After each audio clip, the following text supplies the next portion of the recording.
Welcome to this wonderful event, this celebration of the work and life of the great poet John Berryman. I'm Michael Dennis Brown, your completely calm, unflustered MC.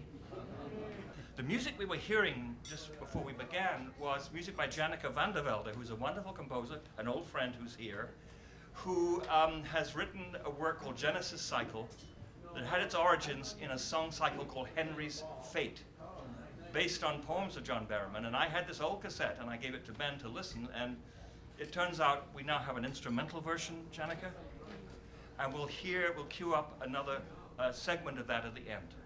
So it's wonderful to have Janneke's music here.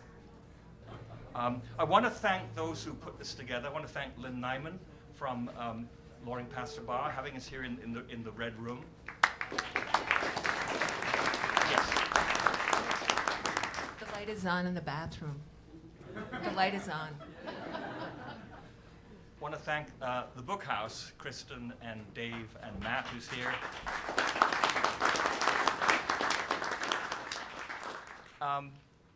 Ben Kralkamp and I was going to say Michael Mann.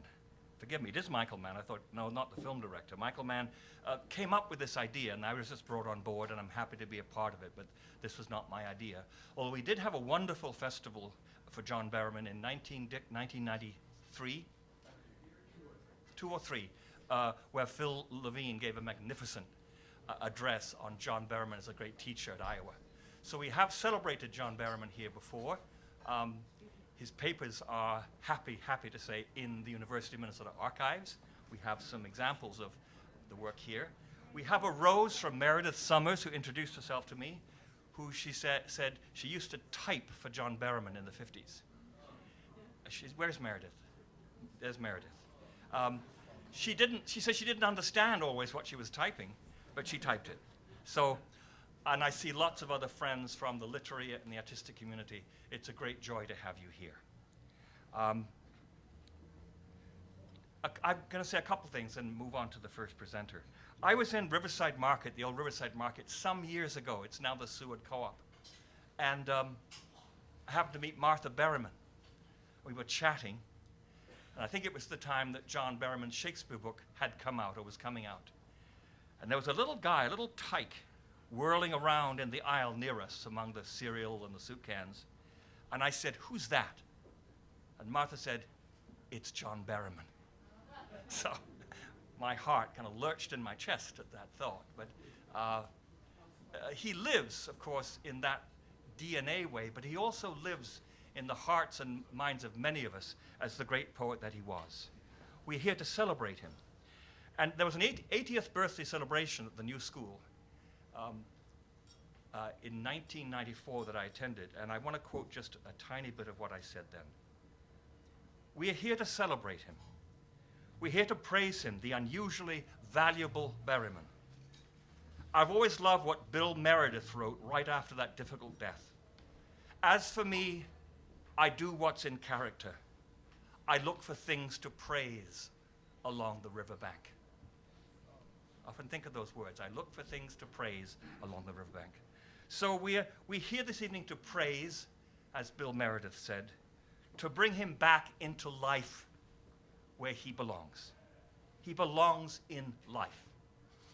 We're not here to focus on his death, the manner of his dying, but the amazing life in him, to honor his life, to listen in to his language, the dazzling innovations of his mixture of dictions, his jazz, his Brahms, as it were.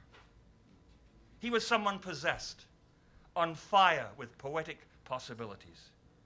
Not only the cigarette, so often between his fingers, was burning. Writing, I used to say to my students, should be daring, and he was a risk taker, a pioneer, as D.H. Lawrence famously said of Walt Whitman. He was an exceptional being, an amazing artist, a one-off, as the British say. He was one for the ages. There were so many layers to him.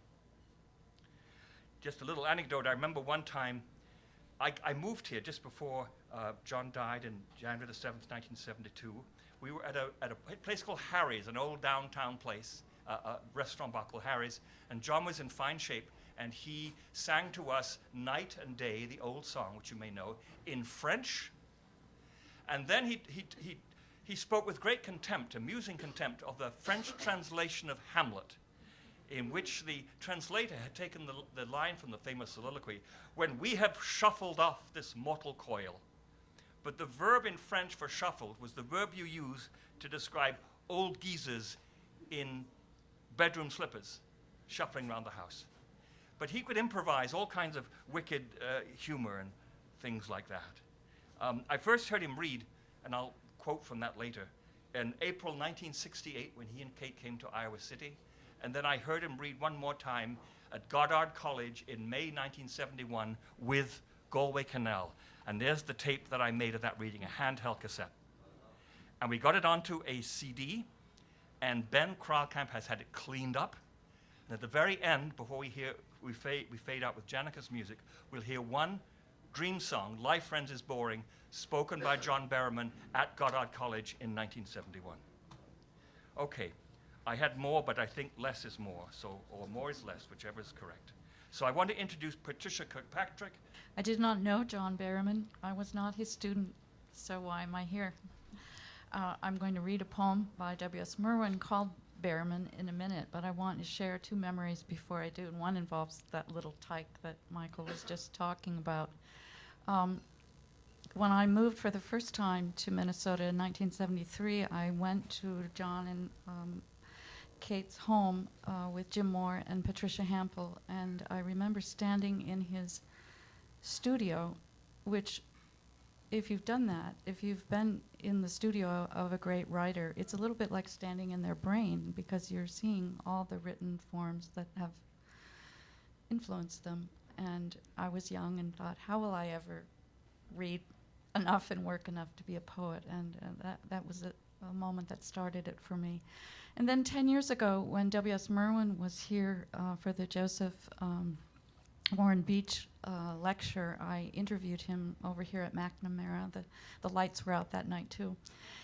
And there was, a shindig with cocktails, and it's the kind of thing I'm normally very uncomfortable at. And someone brought, I think it was probably the child you're talking about, Michael, up to Merwin, and was maybe that boy is here tonight, I don't know, but I would say it was about a 2-year-old with a crown of golden hair, and told Merwin that this was John Berryman's grandson. And I'll never forget seeing W.S. Merwin walk to the buffet table with this child, and the tenderness and the patience he had for that child to make the selections that I don't even remember what the child took, but to me that is the image of how we look to the past and hold out our hands as writers so that someone behind us or in front of us can go on.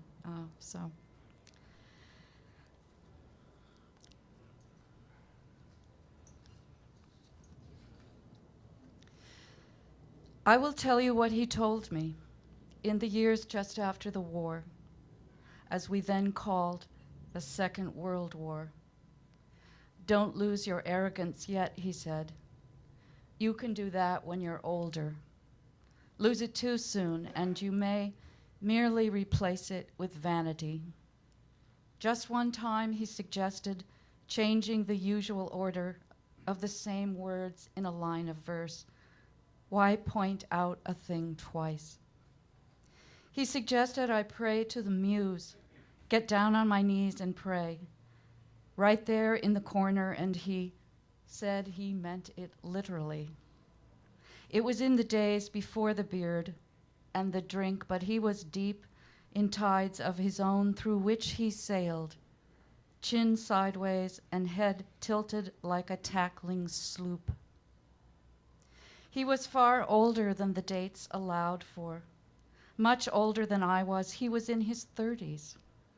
He snapped down his nose with an accent I think he had affected in England. As for publishing, he advised me to paper my wall with rejection slips. His lips and the bones of his long fingers trembled with the vehemence of his views about poetry. He said the great presence that permitted everything and transmuted it in poetry was passion. Passion was genius, and he praised movement and invention. I had hardly begun to read. I asked, how can you ever be sure that what you write is really any good at all? And he said, you can't.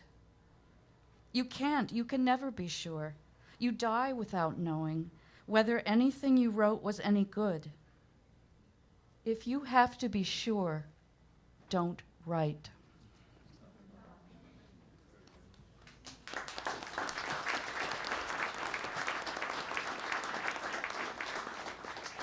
Thank you, Patricia, for that wonderful poem by Bill Merwin. Please welcome Richard Kelly.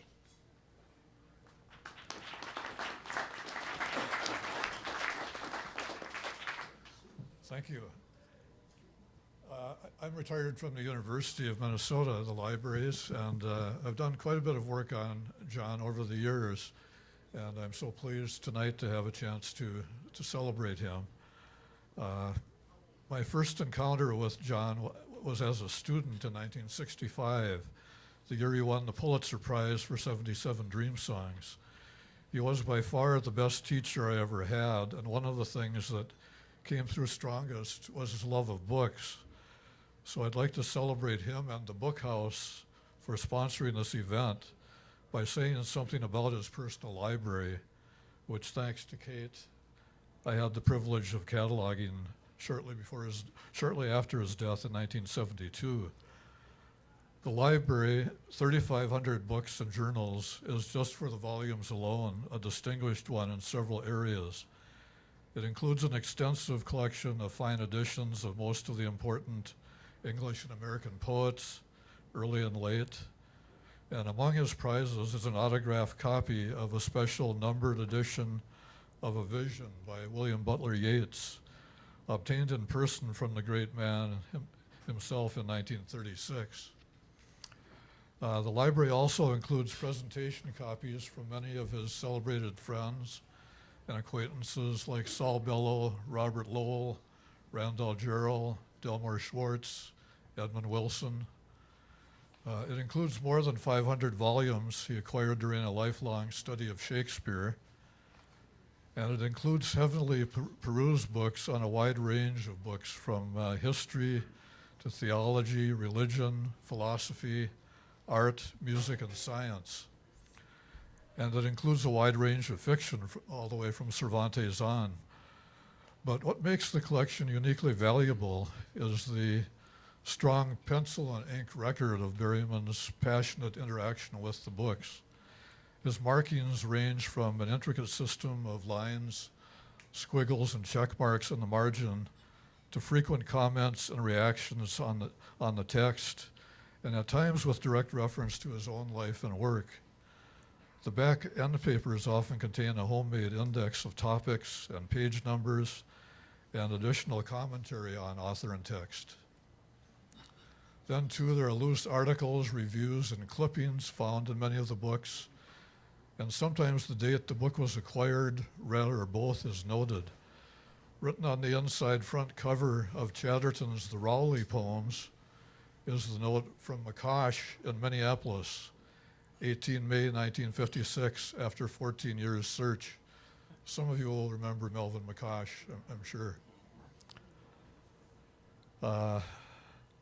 Sometimes the volumes even harbor drafts and fragments of his own poems, or personal memorabilia such as an uncashed 1956 royalties check from New Directions for the less than royal sum of 50 cents, which he used amusingly as a bookmark.